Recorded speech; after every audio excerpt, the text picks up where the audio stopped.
Alors, premier exemple, 12 puissance 5 fois 6 puissance moins 3 fois 5 puissance 5 sur 3 puissance moins 7, 30 puissance 8, 5 puissance moins 3. Première chose vraiment importante, analyser la situation. J'ai une unique barre de fraction ici, et j'ai bien des facteurs donc qui sont séparés par des multiplications.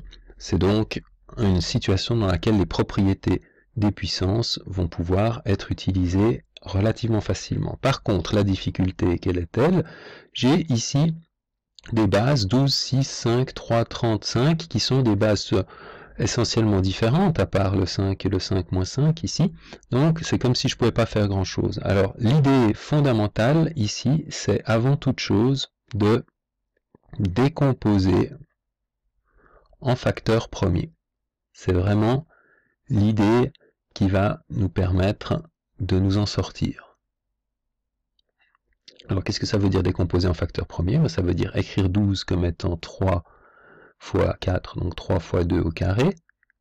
À la puissance 5, je fais une fois encore les étapes relativement tranquillement. 6, c'est 2 fois 3. Puissance moins 3, le 5, il est déjà premier.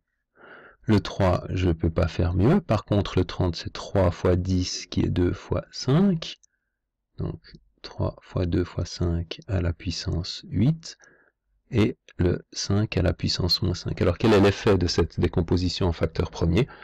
On se rend compte que du coup, les bases sont 3, 2, 2, 3, 5, 3, 3, 2, 5, 5, c'est-à-dire qu'on n'a plus que 3 bases différentes à gérer, et on se retrouve un peu dans la situation qu'on avait vue dans une petite vidéo précédente. Donc on reprend la même stratégie, à savoir qu'on commence par traiter les parenthèses, donc 3 et 2, on peut évidemment rien réduire ici, donc on utilise les propriétés des puissances, multiplication, même exposant, 3 puissance 5 fois 2 puissance 2 à la puissance 5, je vais vraiment y aller tranquillement cette fois, 2 puissance 2 à la puissance 5, ici ça va nous faire du 2 fois 3 puissance moins 3, donc 2 puissance moins 3 fois 3 à la puissance moins 3, propriété des puissances, toujours 5 puissance moins 5, lui il ne bouge pas, 3 puissance moins 7, 3 fois 2 fois 5 puissance 8, ça me fait 3 puissance 8, 2 puissance 8 et 5 puissance 8, et enfin 5 puissance moins 5. Donc si je veux continuer selon le même processus, je n'ai qu'à traiter ici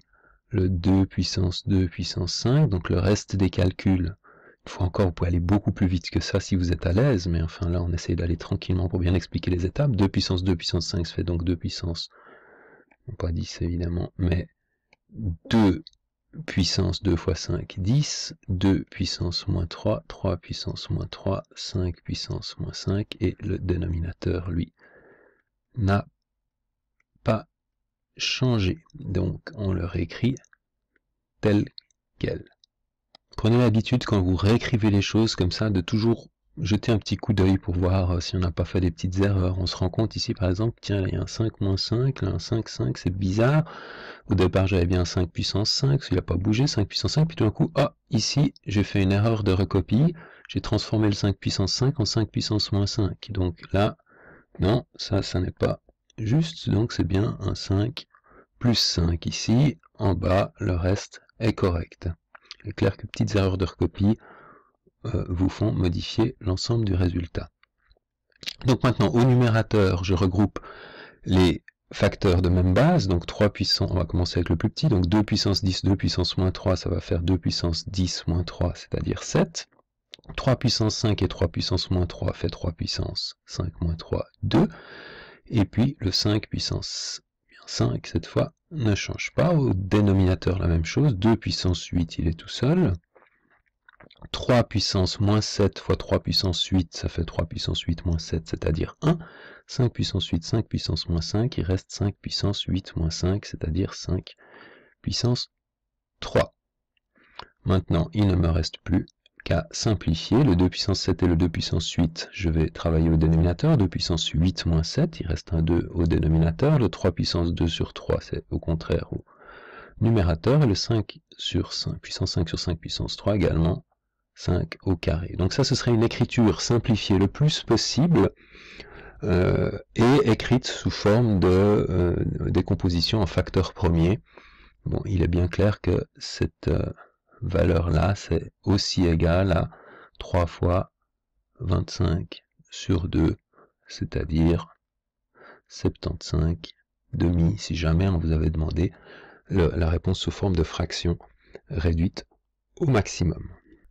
Autre exemple, pas très sympathique au premier abord, donc une fraction, la barre principale de fraction est ici, composée elle-même au numérateur d'une fraction et d'une autre fraction. Alors, pas d'addition, donc pas de risque de mauvaise utilisation des propriétés des puissances, on n'a bien que des objets qui sont tous multipliés ou divisés les uns avec les autres, ça c'est plutôt une bonne chose. Par contre, on observe des bases différentes, 14, 11, 2, moins 2, 49 et 11, des puissances un peu effrayantes, 249, et puis tout d'un coup des symboles négatifs non seulement sur les exposants, ce qu'on sait gérer assez facilement, mais sur les bases. Alors là, il faut faire un peu attention. Donc on va commencer, première étape, par regarder si quelque chose peut être directement simplifié, c'est pas le cas ici. Donc on va commencer à travailler toujours à l'intérieur, le plus à l'intérieur possible des parenthèses. Ça c'est vraiment une règle de base, donc je vais commencer par m'intéresser à cette parenthèse-ci. Donc 14 puissance 25, je vais faire la décomposition comme tout à l'heure en facteur premier, donc c'est 2 fois 7 à la puissance 25. Ici, ce dénominateur, j'ai moins 11 à la puissance moins 2. Alors ici, vraiment faire très attention. L'ordre des opérations me dit que la puissance, l'opération puissance est toujours prioritaire par rapport à une opération multiplicative. Donc elle n'est pas dessinée, elle n'est pas représentée, mais c'est vraiment comme si j'avais une parenthèse ainsi. Donc je peux vraiment dire, c'est comme si j'avais moins 11 à la puissance moins 2. Et je vais mettre tout ça à la puissance 10. Au dénominateur, alors, ici, petite différence, le moins est englobé dans une parenthèse, ce qui veut dire que, de la même façon qu'ici le moins 2 ne s'appliquait qu'au 11, mais pas au symbole moins qui est devant, ici, le 249 va s'appliquer à l'ensemble de la parenthèse, c'est-à-dire au moins 2. Et comme 249 est une puissance paire, le résultat sera un nombre négatif qui sera la même chose que 2 à la puissance 249. Donc ce que j'ai eu comme effet ici, c'est que je peux faire en sorte que le 249 ne s'applique que à la puissance 2. Ensuite 49 c'est 7 au carré, et 11 à la puissance 22. Donc, maintenant, je continue. 2, ça va faire 2 puissance 25, propriété des puissances, même exposant, fois 7 puissance 25, sur moins 11 à la puissance moins 2, le tout à la puissance 10, sur moins 2 à la puissance 249, je mets ces parenthèses même si elles ne sont pas utiles, 7 à la puissance 2 fois 125, c'est-à-dire 250, et 11 à la puissance 22. Maintenant, je continue et je vais travailler sur cette puissance 10 ici, donc à l'intérieur de la parenthèse. Donc j'ai ici des multiplications partout, donc je peux appliquer la propriété des puissances, ça fait donc 2 à la puissance 25 fois 10, donc 2 à la puissance 250, 7 à la puissance 25 fois 10, donc 7 à la puissance 250, et ici, attention, j'ai un nombre négatif dans la parenthèse, le nombre qui est dans la parenthèse, il y a un signe moins devant, et cet objet, globalement, tout le dénominateur est élevé à la puissance 10. Comme la puissance 10 est une puissance paire, le moins qui est ici va disparaître, il va me rester seulement 11 à la puissance moins 2 à la puissance 10, c'est-à-dire 11 à la puissance moins 20. Donc ici, j'aurais dû mettre le symbole égalité plutôt à ce niveau-là. Au dénominateur, j'ai toujours mon moins qui traîne ici, 2 puissance 249, ce coup-ci je laisse tomber l'écrit, pourquoi j'écris 497, dyslexie, 2 puissance 249, fois 7 puissance 250 sur 11 puissance 22.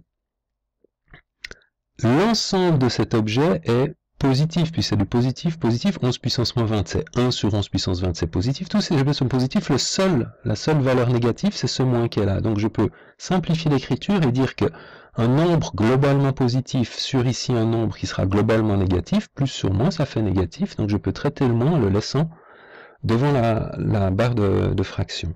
Et je me retrouve avec 2 puissance 250, 7 puissance 250, 11 puissance moins 20. Je réécris la même chose un peu, mais décidément, celui-là, il m'embête. Hop. 2 puissance 249. Mais je fais les choses lentement parce que la gestion de ces symboles négatifs, là, de ces signes-moins, c'est vraiment quelque chose d'un peu difficile. Bah vous voyez, en fait, je m'en suis débarrassé maintenant. J'ai plus qu'à traiter ma grande parenthèse et le signe moins restera tranquillement devant. Donc maintenant, j'ai une division de fraction. Division de fraction, ça, c'est connaît la façon de traiter les divisions de fractions. C'est la même chose que, ça c'est en moins 20, que multiplié par l'inverse, donc 11 puissance 20 sur 2 puissance 249 fois 7 puissance 250.